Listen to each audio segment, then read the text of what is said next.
श्री स्वामी समर्थ, जय जय स्वामी समर्थ। नमस्कार, मी मनीषा। आज आपण घरामध्ये बरकत राहण्यासाठी उपाय बघणार आहोत। या उपायाने घरामध्ये लक्ष्मी स्थिर राहते आणि बरकती होते। दोन कामे होतात, कुलदेवता बंधनमुक्त होते। जर आपल्या घरामध्ये कोणी कुलदेवताचे बंधन बांधले असेल किंवा आपल्या घरामध्ये लक्ष्मी खेळत राहत नसेल किंवा पैसा खूप येतोय आणि तो कसा जातो आपल्याला कळत नसेल, तर त्याला लक्ष्मी बंधन म्हणतात। त्या लक्ष्मी बंधन मुक्त करण्यासाठी आपल्याला हा उपाय करायचा आहे। या उपायाने आपली लक्ष्मी बंधन मुक्त पण होते आणि आपली कर्जमुक्ती होते आणि घरामध्ये लक्ष्मी स्थिर राहून आपल्या कुलदेवताची कृपा दृष्टी आपल्यावर कायम राहते। तर आपल्याला हा उपाय करायचा आहे। तर उपाय कोणता, चला तर मग उपायाला बघूया। ह्या उपायाने बरकत नक्कीच राहते आणि तुम्हाला काय अनुभव आला हे मला कमेंटमध्ये नक्की कळवा। तर आपल्याला एक नारळ घ्यायचा आहे आणि आपल्याला कापूर घ्यायचा आहे। नारळ आपल्याला पाटावरती ठेवायचा आहे। नारळाचा आणि जमिनीचा स्पर्श अजिबात करायचा नाही, म्हणजेच नारळ पाटावरती ठेवायचा।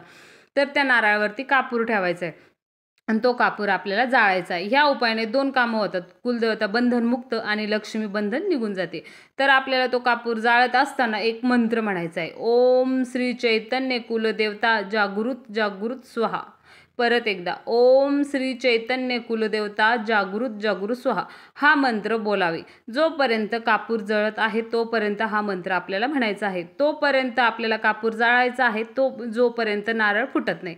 नारळ फुटला की आपल्याला हा मंत्र म्हणणं बंद करायचं आहे की ते नारळ आपल्याला एका पाण्यामध्ये विसर्जित करायचा आहे किंवा देवी देवताच्या मंदिरामध्ये नेऊन ठेवला तरी पण चालेल। हा उपाय खूप कारगर आहे।